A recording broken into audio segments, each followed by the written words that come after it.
प्रिय विद्यार्थियों, स्वागत है आप सभी का आपके YouTube चैनल धीरज मिश्रा स्टडी में। मैं धीरज मिश्रा।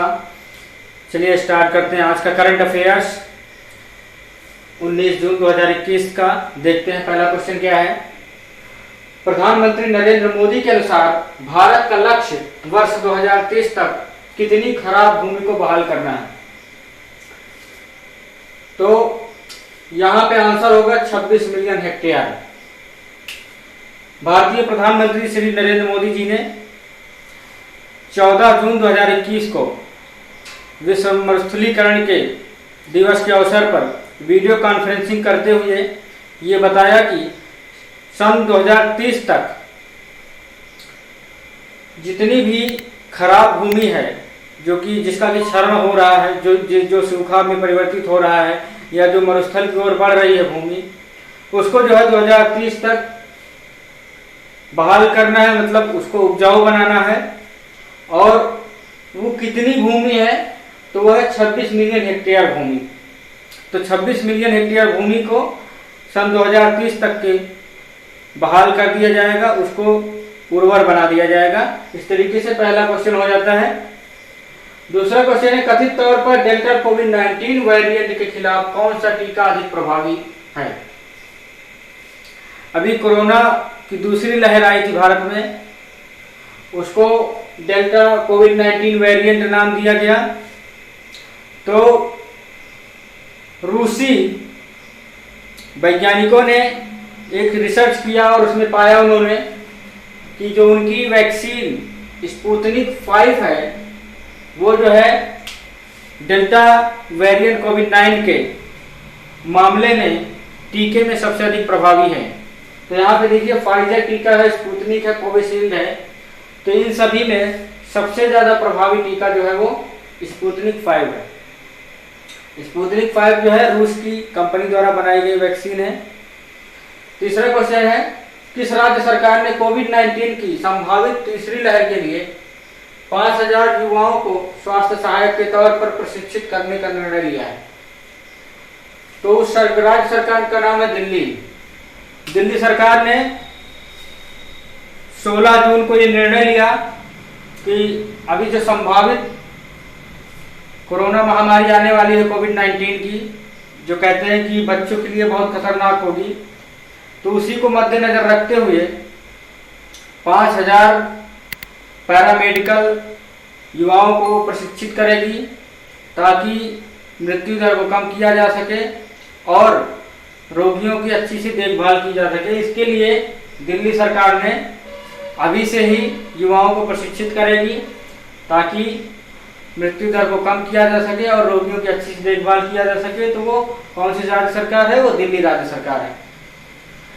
अब देखते हैं 14 क्वेश्चन, किस राज्य ने भारत रत्न के समान वार्षिक पुरस्कारों की अपनी श्रृंखला स्थापित करने का निर्णय लिया है? तो वो है असम सरकार। असम राज्य जो है, वहां की सरकार ने ये निर्णय लिया है कि जिस तरह से भारत रत्न दिया जाता है और जो पद्म पुरस्कार दिए जाते हैं भारत के, उसी तरीके से असम सरकार भी अपने पुरस्कारों की श्रेणी जो है वो जारी करेगी और जो व्यक्ति अपने क्षेत्र में विशेष कार्य करेगा उसको सम्मानित किया जाएगा और इन पुरस्कारों के साथ उनको काफी लाभ भी दिया जाएगा। तो इस तरीके से जो ये पुरस्कार की श्रृंखला जारी करने का काम किया है वो है असम सरकार ने। असम में अभी विधानसभा चुनाव हुए थे, तो वहां पर नए मुख्यमंत्री बने हुए हैं हिमंत बिस्वा शर्मा। तो उनकी अध्यक्षता में मंत्रिमंडल की बैठक हुई थी, उसमें निर्णय लिया गया था कि जिस प्रकार से भारत सरकार जो है पद्म पुरस्कार और भारत रत्न प्रदान करती है, उसी तरीके से हम भी अपने राज्य के जो ऐसे लोग हैं जो कि अपने अपने क्षेत्र में बहुत ही उत्कृष्ट कार्य कर रहे हैं, उनको अपने तरह का इसी तरीके के पुरस्कार दिया जाएगा। तो वो है असम सरकार। चलिए देखते हैं नेक्स्ट क्वेश्चन। उत्तर प्रदेश जिला पंचायत अध्यक्ष का चुनाव कब होगा? देखिए, अभी उत्तर प्रदेश में पंचायत चुनाव हुए, जिला पंचायत सदस्य का चुनाव हुआ, बीडीसी का चुनाव हुआ। अब जिला पंचायत अध्यक्ष का चुनाव होना बाकी है तो वो किस तारीख को होगा। यहाँ पे 4 ऑप्शन दिए हुए हैं, 25 जून, 30 जून, 3 जुलाई, 5 जुलाई। तो मैं आपको बता दूं कि जिला पंचायत अध्यक्ष पद के लिए जो उत्तर प्रदेश में चुनाव होगा वो होगा 3 जुलाई को। उत्तर प्रदेश राज्य चुनाव आयोग ने ये घोषणा की है 15 जून को कि जिला पंचायत अध्यक्ष पद के लिए जो चुनाव होगा वो 3 जुलाई को होगा। और उत्तर प्रदेश में जिला पंचायत अध्यक्ष पद के 75 पद हैं और जिला पंचायत अध्यक्ष जो है वो जिला पंचायत सदस्यों में से ही किसी एक को चुन लिया जाता है। तो इस तरीके से जिला पंचायत अध्यक्ष पद का जो चुनाव होगा वो 3 जुलाई को होगा। क्वेश्चन नंबर 6 है, किस देश में ट्विटर ने अपनी सुरक्षित बंदरगाह प्रतिरक्षा खो दी है।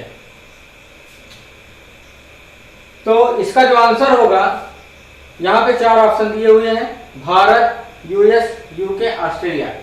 भारत तो हम लोग जानते हैं, यूएस का मतलब होता है यूनाइटेड स्टेट्स मतलब अमेरिका, यूके का मतलब होता है यूनाइटेड किंगडम मतलब ब्रिटेन। तो ट्विटर ने अपनी सुरक्षित बंदरगाह प्रतिरक्षा जो है वो भारत में खो दी है।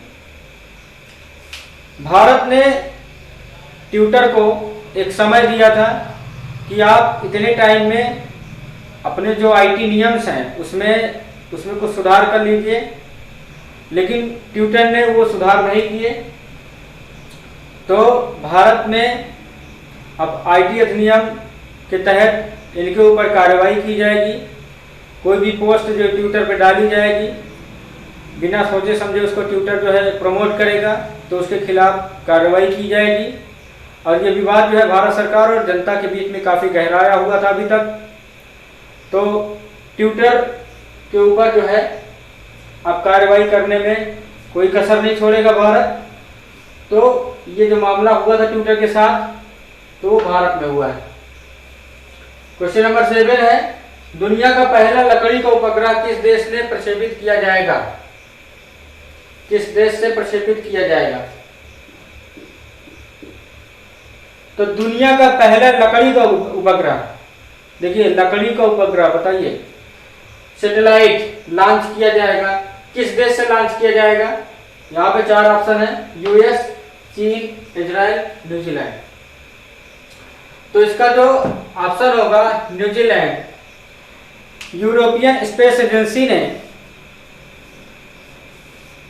बताया कि वर्ष 2021 के अंत तक दुनिया के पहले लकड़ी के उपग्रह विसाउटसैट को पृथ्वी की कक्षा में प्रक्षेपित कर दिया जाएगा, स्थापित कर दिया जाएगा। मतलब 2021 के अंत तक वाइसाउटसैट इसका नाम है, सैटेलाइट का नाम है वाइसाउटसैट। इसको पृथ्वी की कक्षा में 2021 के अंत तक जो है वो स्थापित कर दिया जाएगा। तो वो कौन सा देश है जो लकड़ी का सैटेलाइट लॉन्च करेगा, तो वो है न्यूजीलैंड। देखते हैं next question. Swiss brokerage UBS securities India द्वारा 17 जून 2021 को जारी की गई रिपोर्ट में जून 2021 की तीसरी तिमाही में भारत की आर्थिक गतिविधियों में औसतन कितने फीसदी की गिरावट आई है। हम लोग जानते हैं कि कोविड महामारी जो आई थी, फर्स्ट स्टेज आई, लॉकडाउन रहा पूरे विश्व में, भारत में भी रहा। सेकेंड स्टेज भारत में ज़्यादा कहर बपा रही थी, तो इसलिए मई में लॉकडाउन लगा दिया गया था। इसके चलते जो है आर्थिक गतिविधियां थोड़ा सा ठप पड़ गई और उसमें जो है भारत की आर्थिक स्थिति को काफ़ी नुकसान पहुंचा। तो Swiss brokerage UBS securities India ने एक रिपोर्ट जारी की जून में कि भारत की आर्थिक गतिविधि में कितनी फीसदी की कमी आई है। तो भारत की आर्थिक गतिविधि में जो है 12% की कमी आई है। तो इस तरीके से आपका 19 जून 2021 का करंट अफेयर्स कंप्लीट हो जाता है।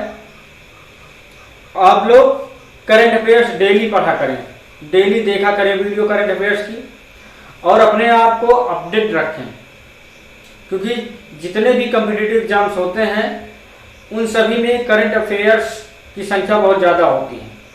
और जो करंट अफेयर्स कर ले गया वो समझ लीजिए एग्जाम को पास कर ले जाएगा।